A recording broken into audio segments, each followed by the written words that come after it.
سلام بچه‌ها، خوش اومدین به این ویدیو. این ویدیو قراره که درباره دیوید ممت باشه و من هم متحره هستم و قراره که درباره دیوید ممت صحبت بکنیم، درباره کارهاش صحبت بکنیم، درباره اینکه اصلا کیه، کجا اومده، چیکاره است. این خیلی مهمه. بچه‌ها، دیوید ممت یک نویسنده آمریکاییه. در ابتدا باید اینطور بگم، یک نویسنده آمریکاییه و احتمال داره که اسمش رو شنیده باشید اگر در واقع نمایشنامه خون باشید، اگر اهل مطالعه نمایشنامه باشید، اگر اهل فیلم باشید، هم در سینما و هم در ادبیات. خیلی جایگاهی داره که قابل توجهه در جهان، نه فقط در آمریکا. خب من اصلا شاید باید بگم که چرا دارم در دیوید ممت صحبت میکنم و چرا دیوید ممت رو انتخاب کردم.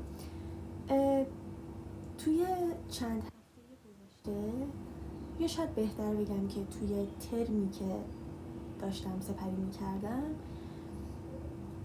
یک در واقع واحدی بود تحت عنوان ادبیات آمریکا. ادبیات آمریکا برای من خیلی دوست داشتنیه، به خاطر اینکه من قبل از این که اصلا بخوام ادبیات بخونم، در واقع رشته تحصیلیم ادبیات باشه، حالا من که ادبیات نمایشی میخونم، در واقع اون زمانی که هنرستان بودم ادبیات آمریکا رو باهاش آشنا شده بودم در هنرستان و خب خیلی برای من جالب بود. حتی من یک در واقع ترم رو به طور کاملا مهمان رفتم و ادبیات آمریکا رو میخوندم و دوست داشتم ببینم اصلا چه خبره این داستان. کلا صحبت کردن درباره ادبیات آمریکا برام جالبه، یعنی هم خوندن برام جالبه، هم صحبت کردن درباره‌اش برام جالبه و همه اینها. بعد داشتم با خودم فکر می‌کردم که اوکی، منی که میخوام روی این ویدیو یوتیوب کار بکنم، چه بهتر که اصلا بخوام با آمریکا شروع بکنم و نمایشنامه‌نویس‌های آمریکایی، نویسنده‌های آمریکایی رو بخوام ازشون استفاده بکنم و بخوام که در واقع درباره‌شون صحبت بکنم. ما در این ترم داشتیم روی ادبیات آمریکا هر 2 هفته روی یک نویسنده کار میکردیم، هر یک هفته، هر 2 هفته میخوندیم، صحبت میکردیم درباره‌اش و همه اینا. رسیدیم به ممت و من با خودم احساس کردم که شاید ممت نقطه جالبی باشه برای شروع ما و گفتم که حالا بتونیم با هم دیگه گپ بزنیم، شما هم نظرتون رو قطعا میون بگیم و این خیلی میتونه اتفاق جالبی باشه. بچه من عذرخواهی میکنم اگر جای دوربین عوض شده، به خاطر اینکه مجبور شدم دوربین چک بکنم. به هر حال اگر میخواید یک چایی بریزید، یک نوشیدنی گرم یا سرد در کنار خودتون داشته باشید که شاید بعد از اینکه این ویدیو تموم شد و شما چایتون رو نوشیده بودید یا قهوه‌تون رو، یا نمیدونم، بخواید آثار ممت رو شروع بکنید، شاید در ویدیو رو ببینید امشب یا فردا یا امروز، نمیدونم. امیدوارم که این ویدیو در واقع دلیلی بشه برای اینکه اگر از ممت چیزی نخوندید برید و ازش چیزی بخونید و بتونیم واقعا دربارش صحبت بکنیم با هم دیگه و من هم نظر شما رو بشنوم. این خیلی برای من مهمه. بچه‌ها من خودم از دیوید ممت همونطوری که گفتم خب قبلا خونده بودم، ولی خب نمایشنامه اونقدر در خاطر آدم نمیمونه. شاید مثلا 5 سال پیش وقتی یه چیزی خوندی که احتمالاً تو ذهنت نمیمونه. مجبور شدم دوباره مراجعه بکنم و دوباره مرور بکنم. حالا من یک سری ها رو PDF داشتم، چون در واقع تو خونه خودمون و تو شهر خودمون بیشتر ازش داشتم و دیگه دوباره اینجا نرفتم نخریدم و رفتم یک سری، یعنی 2 تا رو رفتم دوباره خریدم. اونهایی رو که داشتم PDF خوندم. شاید تقصیر منه که این دوربین رو فیکس نمی کنم یا نمیتونم فیکس کنم، نمیدونم. به هر حال امیدوارم دیگه جابجا نشه، چون دوباره جابجا شد و من نمیدونم چیکار کنم. براتون داشتم اینو میگفتم و رشته کلام از دستم پاره شد. داشتم میگفتم همیشه کلام پاره شد، چه نمیدونم چرا این دوربین فیکس نمیشه. گلن راز آنایی که احتمالا شماش بیشتر آشنا باشید، جولی بوفالوی آمریکایی و در واقع عروسک چینی. دیگه برای شما بگم که البته یک کتاب دیگه هم داره، 3 کاربرد چاقو، احتمالا برای خیلی از بچه‌های ادبیات مخصوصا ادبیات نمایشی آشنا باشه، چون در واقع یک کتابیه که در نظریه و مربوط به بچه‌های ادبیات، ممکنه با اون خیلی از بچه‌های ادبیات آشنا باشن. اما خب طبیعتا ما میخوایم درباره نمایشنامه‌هاش صحبت بکنیم و حالا کاری به فن نویسندگی و اینها نداریم. اول اینکه خب درباره ممت اگر بخوایم صحبت بکنیم، ممت یک نویسنده آمریکاییه. بله، این رو احتمالا قبل‌تر هم گفتم. اما بچه ها چیزی که فکر میکنم اهمیت داره و البته ما هم در واقع بهش پرداختیم تو کلاسمون، این بود که در واقع استادمون پرداخت این بود که حالا خیلی وقتا شاید مثلا با خودمون بگیم که سال تولد نویسنده چه اهمیتی داره. در این مورد به خصوص که ممت در سال 1947 متولد میشه، خب به خاطر اینکه جنگ جهانی تازه تموم شده، جنگ جهانی دوم میتونه تأثیر زیادی روی ممت و در واقع به تبع رشد و شکل گیری ممت بذاره.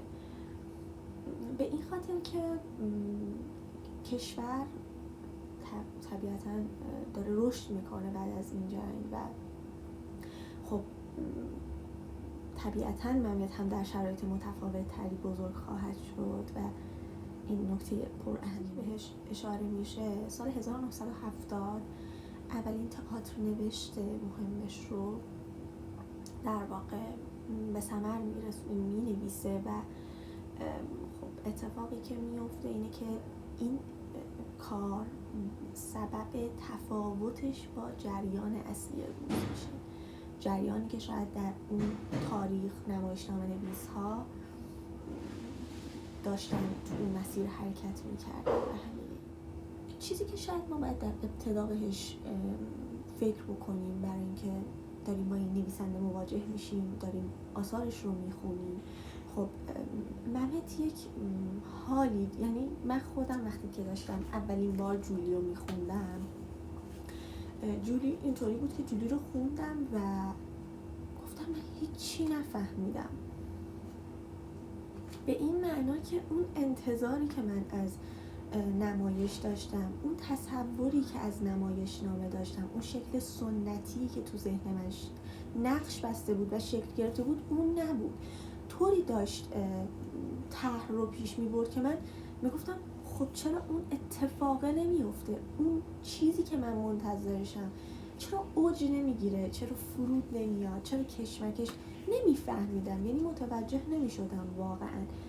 بعد خب طبیعتا تو با خودت میگی که این نویسنده یک ساختاری داره که فرق کردم. گفتم شاید لازم باشه که اصلا قبل از این که بخوایم یک کار از ممت بخونیم ببینیم که قراره با چی مواجه بشیم، آماده باشیم که چون طبیعتا پیش‌فرض ما از نمایشنامه یا از یک نمیدونم چیزی که داریم میخونیم اینجوری که منتظریم یک اتفاقی بیفته، دیالوگ ها کامل باشن. حالا ترجمه هم هست، خب طبیعتا یه ذره قضیه سخت‌تر هم میشه و خب در ممت اینطور نیست. از اینجا شروع میکنیم که میشه به چند مسئله در واقع کارهای ممت پرداخت. برای مثال زبان، پیرنگ، شخصیت. ما از زبان شروع میکنیم. ببینید وقتی میخوایم مثلا در روی زبان ممت حرف بزنیم، چیزی که حالا من توی ذهنمه، چیزی که من بهش فکر میکنم،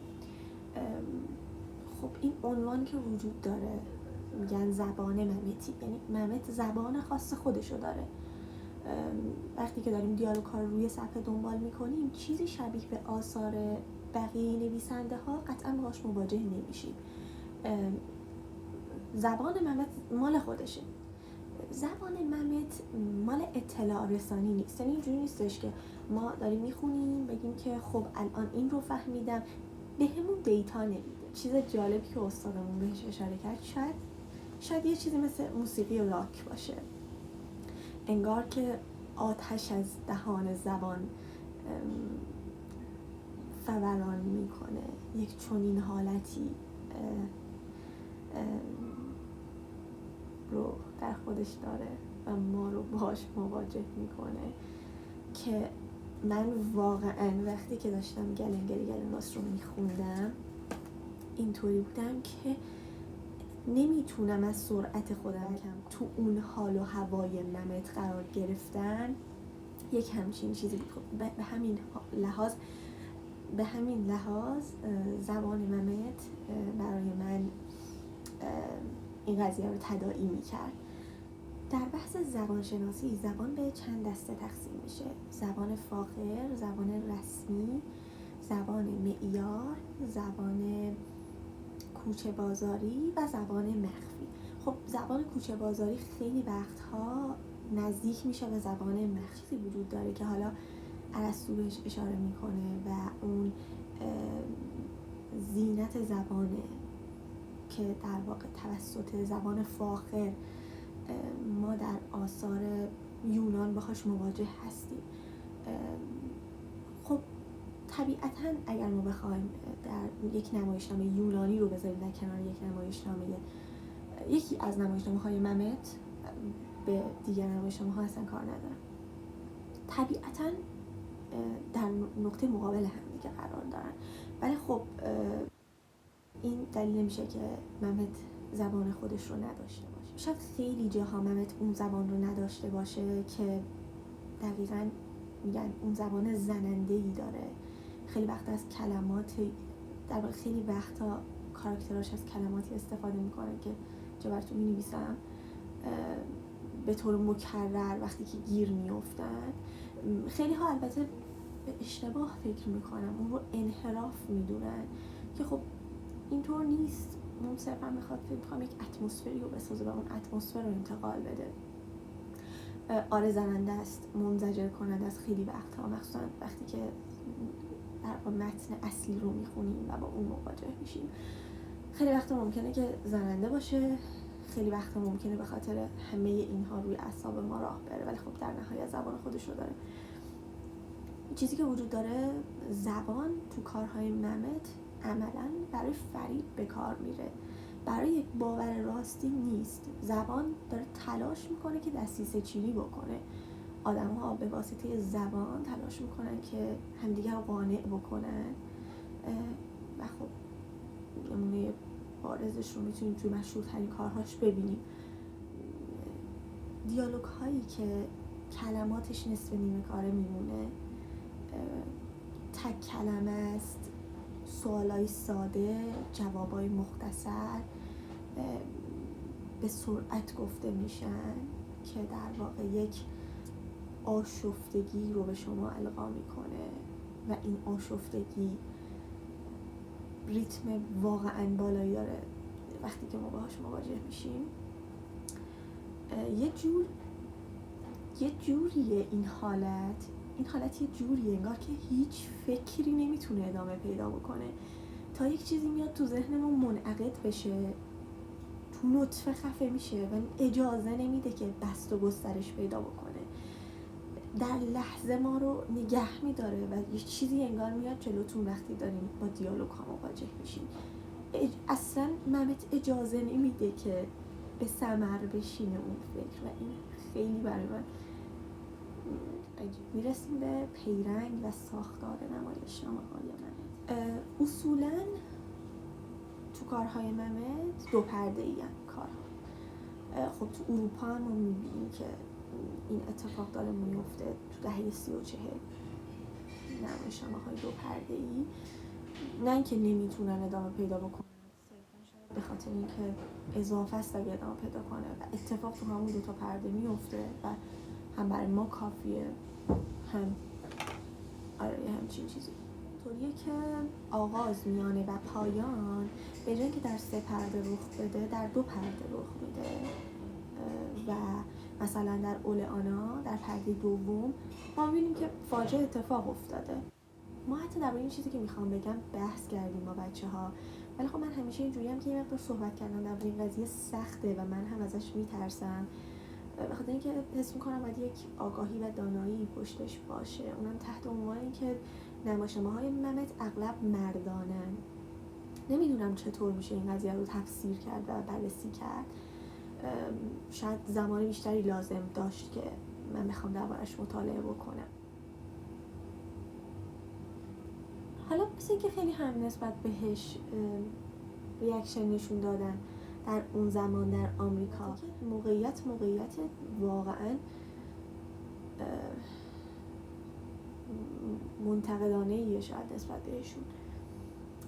نمیدونم چقدر اینطوری که بخوایم چنین برچسبی روش بزنیم و بگیم مرد سالار، نمیدونم چقدر میشه درباره این قضیه حرف زد و البته اشاره هایی که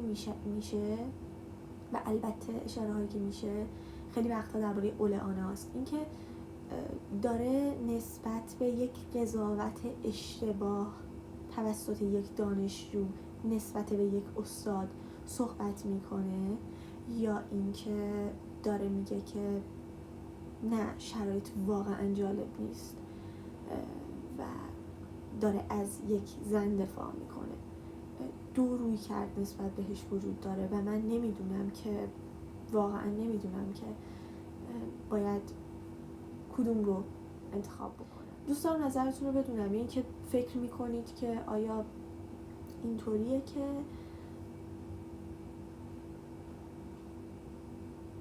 یا فکر میکنید این خودم دارم بهش فکر میکنم و خیلی بهش فکر کردم توی این چند روز، یا فکر میکنید که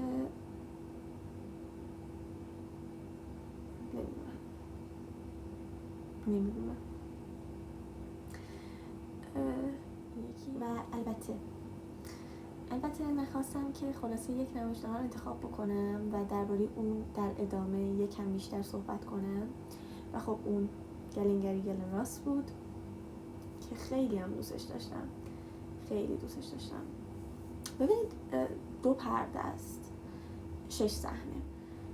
در پرده اول، صحنه اول، ما یک فروشنده‌ای رو می‌بینیم که در واقع به مدیر خودش داره این وعده رو میده که قول میده من سرنخ‌های بهتری برای فروش پیدا میکنم و تمام تلاشش رو داره میکنه که اون رو متقاعد بکنه و حتی بهش پیشنهاد رشوه میده و از سمت مدیرش این درخواست پذیرفته شده نیست. پرده اول دوباره در صحنه دوم ما 2 فروشنده رو میبینیم در مواجهه با هم که یکیشون حالا به یک مقدار منفعل‌تره، یک مقدار شاید ترسوتره و اون یکی یک مقدار از هوش بیشتری برخورداره.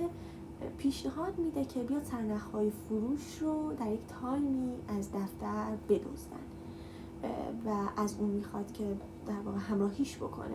خودش مغز متفکره و از فروشنده دیگه که همکارشه میخواد که در واقع همراهی اون رو داشته. تو صحنه سوم پرده اول ما یک فروشنده میبینیم که به نسبت ظاهرا در کارش موفقه و سر یک میزی با یک مشتری نشسته و داره با حرف‌های اغواگرایانه تلاش میکنه که اون رو راضی بکنه که در واقع خرید رو انجام بده. بچه‌ها من ازتون عذر میخوام، صدای ویدیو قطع شد. در صحنه 4 ما میبینیم که دزدی اتفاق افتاده و پلیس دنبال سرنخه تا ببینه که آیا میتونه پیدا بکنه چه کسی این کار رو انجام داده و در ادامه در صحنه 5 میبینیم که مشتری و فروشنده که شاهد معاملهشون بودیم دارن با هم دیگه صحبت میکنن و ظاهرا معامله دچار مشکل شده تا اینکه ویلیامسون مدیر میاد و با گفتن یک جمله کل معامله به هم میریزه. ما میبینیم صحنه 6 اون فروشنده‌ای که داشت تلاش میکرد سرنخ‌های بهتری بده داره صحبت میکنه درباره اینکه یک معامله خیلی خوب انجام داده یک معامله خیلی خوب انجام داده و داره حرف میزنه درباره این قضیه. یک جا یک چیزی میگه که مدیرش متوجه میشه این چیزی که این گفته فقط یه چیزیه که سارق میتونه بدونه و میفهمه بله دزدی توسط این آدم انجام شده و خب طبیعتاً پلیس رو در جریان قرار میده. خب تو این نمایشنامه ما میبینیم که یه سری فروشندن، نفر اول اگر معامله رو برنده بشه در واقع یک کادیلاک جایزشه و نسبت همینطور میاد پایین تا آخرین نفر که اخراج میشه. خب اینا موفقیت میاره براشون و طبیعتا باید تلاش بکنن که برنده این بازی باشن. یک نظام سرمایه‌داری که باید برای بقا توش تلاش بکنن. یک جورهایی درباره قدرت و نحوه بکارگیری قدرت که آدم‌ها در نسبت با اون زندگی میکنن. نمایشنامه به یک نویسنده دیگر آمریکایی یعنی پینتر تقدیم شده که معتقد بود در دوره‌ای از تاریخ سلطه‌گری وجود خواهد داشت و دیگری تابع اون خواهد بود، یک نظامی از قدرت. بله، چیزی که مثلا ما تو صحنه اول میتونیم باهاش مواجه بشیم و درک بکنیم، احتمالاً شما اگه یه تورقی بکنید اون رو درک میکنید قطعاً، اینه که دارن خیلی تخصصی درباره کارشون صحبت میکنن، یه سری کلمه ها به کار میبرن، جمله ها از طرف در واقع مدیر کوتاه، از طرف در واقع فروشنده که میخواد قانع بکنه اون مدیرش رو خیلی زیاد با ریتم بالا و این هاست. همین باعث میشه که ما تمرکزمون بره بالاتر و ببینیم که درباره چی صحبت میکنه. محمد اتفاقا میگه که دیدین وقتی میرین توی رستورانی میشینین میز بغلتون دارن صحبت میکنن، شما احتمالاً متوجه نمیشین که اونا چی میگن ولی میدونی که دارن درباره چیز مهمی صحبت میکنن. همین باعث میشه که شما تمرکزتون نسبت به اون صحبت بالا بره که بخواید درک بیشتری نسبت بهش داشته باشید یا حداقل به یک درک کلی نسبت بهش برسید. تو همین نمایشنامه و البته در دیگر نمایشنامه ها هم همینطوریه. اون ریتم بالا و اون ضرب آهنگ باعث میشه که ما با خودمون بگیم بذار حواسمو بیشتر جمع کنم، شاید یه چیز بیشتری بفهمم. این هم چیزی بود که وجود داشت و من فکر میکنم که باید بهش اشاره میکنم. مثلا توی صحنه بعد که میخوان درباره یک دزدی برنامه ریزی بکنن و صحبت میکنن، مثلا برنامه ریزی که یک پیشنهادی از سمت یک نفر و البته طرف مقابل که درباره‌اش مطمئن نیست، حتی زبان و گوش دادن به صحبت‌های همدیگه تبدیل میشه به یک تله. یعنی همین که تو شنیدی که من گفتم این دزدی رو میخوام انجام بدم یا حالا انجام میدی تو هم یا انجام نمیدی، تو پات گیره چون تو حرفهای من رو شنیدی. یعنی ما در چنین نسبتی با صحبت کردن آدم ها با حرفی که از دهنشون در میاد داریم و فکر میکنم که خیلی مخاطب اینجا مسئولیت زیادی داره.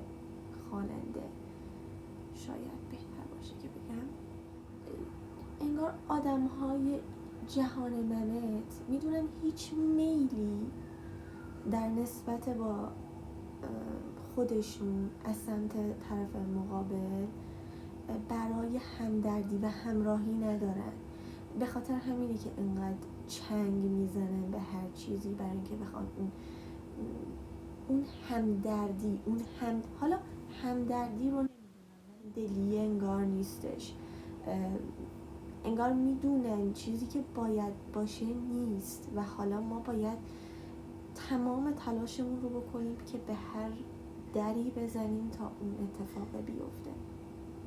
چیزی که من از منت شاید دریافت کردم این بوده، حالا نمیدونم چقدر این دریافت میتونه درست باشه و چقدر این صرفا این چیزیه که من باهاش مواجه شدم و من ازش استنباط کردم و در حد یک آدم 21-22 ساله شاید خواستم که با شما این رو به اشتراک بذارم و همچنین بخوام که نظر شما رو بدونم و صمیمانه ممنونم که تا اینجا همراه بودین. من برنامه ویدیوهای بعدی رو هم همین منوال برنامه ریزی خواهم کرد و با شما به اشتراک خواهم گذاشت. خیلی ممنونم که تا اینجا همراه بودین. خیلی خوشحالم که صحبت کردم درباره کتاب، چیزی که خیلی دوستش دارم و ممنون میشم که نظرتون رو حالا به هم بگید درباره ممد و اگر چیزی خوندید ازش اون رو هم بگید و ممنون از این که تا اینجا همراه بودید. ویدیو بعدی دوباره شما رو میبینم.